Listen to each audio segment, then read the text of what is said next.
Hello everyone, my name is Kira and today I want to discuss power creep in Honkai Star Rail and what it means for the future of the game. So without much yap, let's get right in. The discussion of power creep got started by a tweet from a big HSR creator named Mr. Pokey, and it should be shown on screen. If not, the tweet says that basically power creep is only a problem in Honkai Star Rail only if you allow it through greed or stupidity, and I will talk in depth on why that argument is bad and false.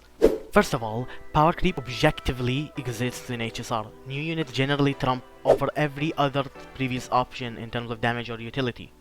Even if Pokey meant that people can't clear due to HP inflation because they're dumb or greedy, it's still an argument in bad faith. To put it simply, the rate of jades we get compared to the actual increase in HP is much less than what's needed. It's very easy to look at things from a hindsight perspective, but let me put it in this way. Imagine you're a player in 2.3. Nothing we know about anything after that exists, okay? And you skip Jade because everyone says Jade is bad. And then in 3.0 we realize that we get a unit that really likes to have Jade, but both of them are in the same banner. I'm referring to the Herta here. And you can't afford both at once because all your Jades were drained by Sunday, who again was recommended by the meta slaves. Was it your fault for not being able to afford Jade? Probably not, because you don't know the future. It is easy to say that, oh, you would have been so much better off doing XYZ. But was that really the case when that decision was made? Probably not. Hoyo shifts the meta in unexpected ways.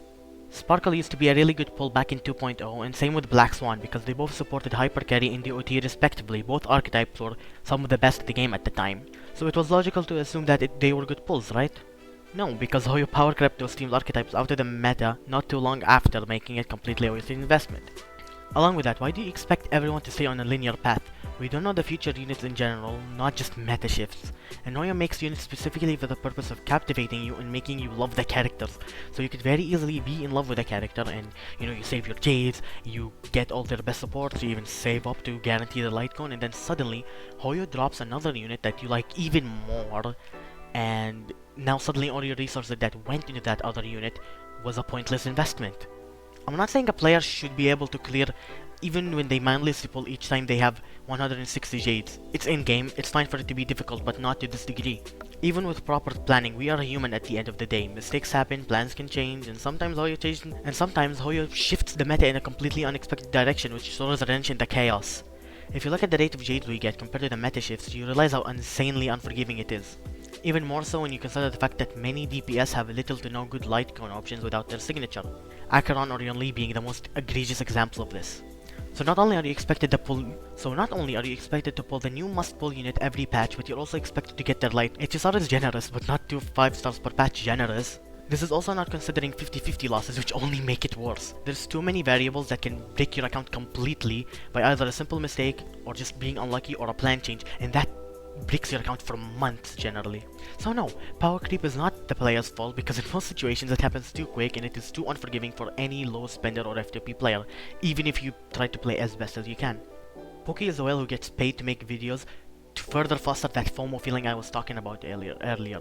And he gets all the money he spends right back into his pocket. It should be obvious why almost nobody else can relate to that sentiment. So if you don't know what I mean is, Pokey gets paid to foster that feeling of FOMO to get the newest character in always. That's not a thing that most people have to, do. Pokey making videos on characters showing how good they are probably doesn't help the power creep issue or the FOMO issue, not even slightly. So is it really a person's fault for being impulsive when the games usually are very predatory and specifically do power creep to make people feel scared and forced to pull for the new unit? It's probably not a player's fault generally in most situations. I will agree that, not everyone should be able to clear endgame. It's endgame at the end of the day, it's a challenging content, but that doesn't mean that it should be this unforgiving. Even Genshin Impact has forgiving endgame, and a lot of other gacha games have unforgiving endgame that allows for error, but it's just completely a whale fest at this point. With my rant session over, what do you think about power creep? Is it actually a player's fault for being greedy? Or is HSR unforgiving for an on-FTP player? Let me know in the comments. If this video is entertaining or informative, please like and subscribe. I'm a small content creator and I appreciate any support. Have a good day or night wherever you are, and bye.